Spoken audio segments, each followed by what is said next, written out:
Hello coin collectors out there, welcome back to the Big D Coins channel. Here on this channel I share with you some of my coins and tell you what to look for in your very own coin collection. So my apologies about the delay in videos being posted. I've been very busy with work and with this winter storm that's been passing through the Northeast. It's consumed a lot of my time. So trying to get back to some regularly scheduled videos. Here we have the 1961, 62, 63, and 64 Roosevelt dime. So that's going to be the subject of the video. We're going to get into the mintage, the value, some history in 1964, some error coins, all the regular stuff that you expect to see on the Big D Coins channel. All right, just zoomed in and kind of threw off the lighting there. All right, let's get into it. All right, so taking it way back in the history of dimes, starting out in 1809 to 1837 was the capped bust dime. Then the Liberty seated dime followed that from 1837 to 1891. Then from 1892 to 1916 is the Barber dime. You've seen one or two of those on this channel.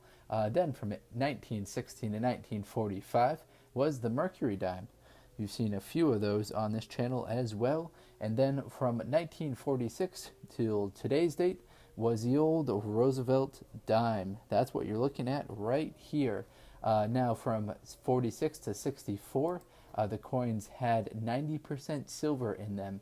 And then from 65 until today's date, no silver in them. From 65 till today's date, 91.67% copper, 8.33% nickel. So the 1964 nickel that you're looking at right here is worth $1.24 in melt value, as opposed to a year later, the 1965 dime is only worth about a cent in melt value.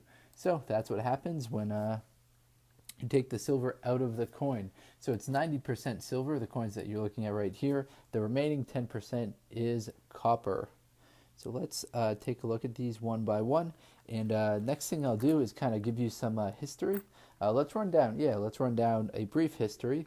Here are some cool facts from each of the 4 years that we're talking about. 1961, the United States severed diplomatic relations with Cuba. In 62, the Navy SEALs were activated and formed. In 1963, MLK's I Have a Dream speech was given. The United States also introduced zip codes. In 1964, the Civil Rights Act of 1964 was passed, which abolished racial segregation. All right, there's your history lesson for the day. Here is the 1961 dime. So let's talk about the mintage and then the PCGS price guide. So 1961, 96.8 million made at the Philadelphia Mint, 209 million made at the Denver Mint. So quite a lot were made at the Denver Mint. Let's take a look at the price guide. The price guide for these are not worth too much at all. For the mint state condition, the designation that really makes it valuable is the full bands designation. So if you have full bands, meaning that you can see the full items in the torch right there, that has the FB designation on the PCGS price guide, that's where the real money is. So the highest rated they have on the PCGS price guide is a mint state 67 for 1961, full bands valued at $1,050. So that's quite pricey. However, they also have a 1961 D graded full band 68 that's worth $10,000. So boom, that's the most expensive, most valuable one that we're going to be looking at is the 1961 D full bands Roosevelt dime. And guess what? I've got that exact coin right here. Just kidding. This is a worn out 1962 Roosevelt dime, only really worth about $2 because of its melt value. So 1962, the mintage is 75 million at the Philly, 334 million at the Denver. So they're really picking it up at the Denver 1962. 1962, again, full bands designation, FB, 68, valued at $9,000. So is this a Denver mint Let's flip over and see. Yes, looky here, down at the bottom, D mint mark. So this one right here is a Denver mint. So it could have been one of those real valuable ones, but unfortunately it's not. All right, moving on to 63. You'll probably notice a theme in most of my videos. I tell you kind of what the most expensive coin you could have is, and then come back to reality and say, nope, all my coins are actually just circulated coins, but maybe you could be the lucky one with the real high graded coin. All right, 1963, so nearing the end of the silver production in these. There were 123 million made at the Philly, 421 million made at the Denver in 1963. Wait till you get the 1964 Denver mint. Boom, that's a lot. All right, 1963, again, the Denver mint. Ooh, interesting. The Denver mint mint state, there's a Denver mint state 68 out there that's valued at $5,500. So that's not even the full band's designation.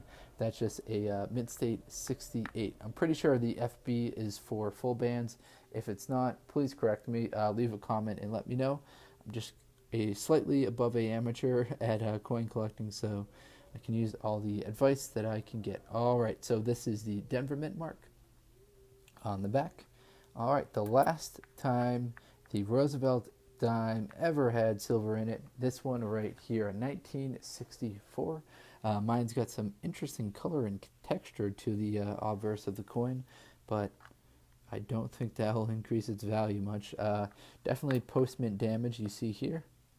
All right, so I told you the mintages for the 1964 Denver mint were going to be crazy. They're pretty crazy for the Philly mint as well. There were 929 million made at the Philadelphia mint and 1.3 billion made at the Denver mint.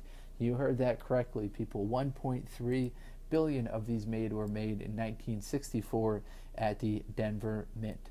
Mint probably knew this is the last year that people that they were going to have silver in them, so people would really, really hang on to them, but they needed them to still be in circulation as well, because that's, you know, the main goal of the mint. So they probably just produce an absolute ton of these. So 1964 Denver mint, 1.3 million. So are those valuable?